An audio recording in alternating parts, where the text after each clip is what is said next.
Hey, how you doing this Wednesday? Good to see you again.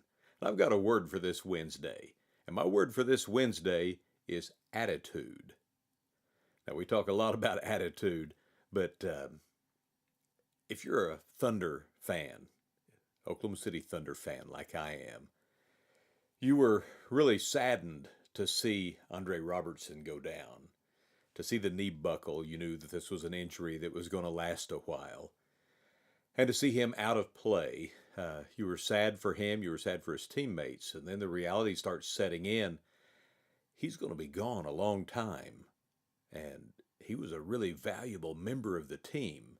He was a defensive stopper, like very few people have the ability to be, and that's going to leave a hole here in the Thunder lineup. But as I have watched the reports since then, I've noticed that they have the right attitude, that they're seeing now that there is an opportunity for Jeremy Grant, for Terrence Ferguson, for others to step up into that place. There's an opportunity for Sam Presti maybe to examine the trade options to find someone who may be able to play defense. They know they're not going to find another Andre Robertson, that he's either not out there or not available. He had a unique skill set that really fit well on that team, and they hate to lose him. The team will change without Andre Robertson, but they're going to try to find a way to get better. They're going to look for players that have different sets of skills and find out how to maximize those skills to help the team. And so they'll approach it from a different way. For the rest of this season, it will not be the same starting lineup. There will be a different starting lineup because Andre Robertson is out for the season. Now, why am I talking about this? I'm talking about this because that same thing, if it hasn't already happened to you, will happen to you at some time.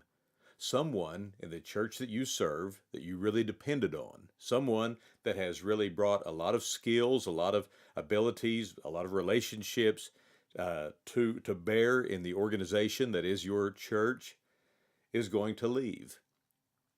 And you can approach it a couple of different ways. You can say, we'll never be this good again. We'll never be able to replace this person. Or you can come at it with the attitude of, okay, we're going to try to find a way to get better. Now, that happened to me in the business world a few years ago. I had a young man that worked alongside me very closely, and I depended on him a lot. He did a lot of things around there, made my life really pretty easy having him around. And then he came and told me one day that he had been offered a promotion in another department of the company and that he would be leaving. And so it wasn't the best news that I'd ever heard. But one of the other managers came and asked me, he said, man, what are you going to do without him? And I just said, we're going to figure out a way to get better. And he kind of looked at me shocked. And I said, look, this is an opportunity. I would not have replaced him. But now that there is an opening there, I'll find a qualified person and I'll find out what they're good at.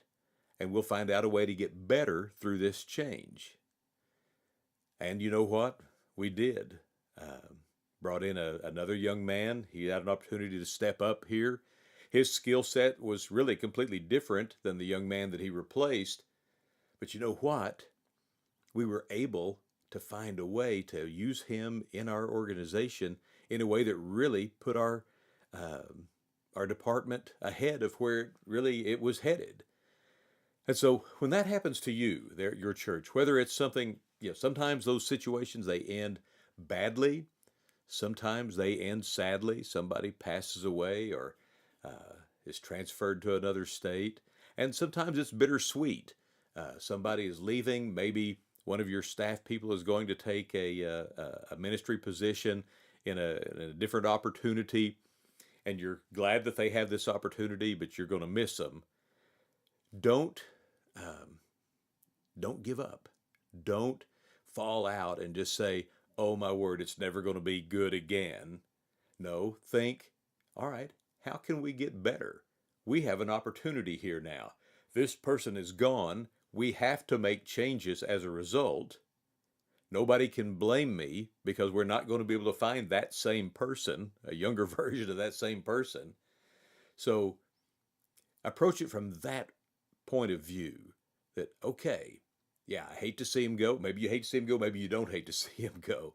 But of course, in public, you always say, I hate to see him go. But we're going to try to find a way to get better because of this opportunity. And I promise you that if you'll take that attitude into these situations, you will find a way to get better. You'll give someone a new opportunity. The Thunder may not, their record may not be as good at the end of the year as it would have been, but I promise you, Jeremy Grant and Terrence Ferguson are seeing this as a real opportunity for them to get more playing time with the starters in critical parts of the game and to see if their game can elevate. The Thunder team could actually end up being stronger, particularly next year when Andre is back. And these guys have this experience that's gone under their belt. They'll be better. They hate to see Andre go, but they'll be better.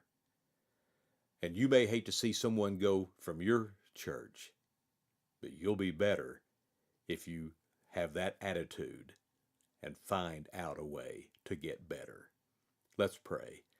Lord, things come to us many times that we don't expect and that we don't want. Lord, people that we have trusted, the people we have relied on, move on. They pass away. We have a falling out, whatever it might be. Lord, and now there is a vacancy where that person was serving. Father, I pray that you would help each of these pastors that are watching this video today to look at those situations and come at it with the attitude of, okay, how can we get better with this opportunity that's been placed in our hands? Lord, I know you love each pastor. You love each church that they serve, each town, Lord, that they minister in. Lord, you're not unaware of any of these situations. And Lord, you are their provision. You are their power. And Father, I pray that you would guide them through those times and bring them to a place to where sometime later they can look back and say, boy, I hated it at the time, but you know what? We got stronger. We got better. We got healthier. We got more people involved. Whatever that answer is, Lord, reveal that to them. And Lord, I know that you love us more than we can ever understand, and we thank you for that. We praise your blessed name. Amen. All right, now go out and get better. See you next Wednesday.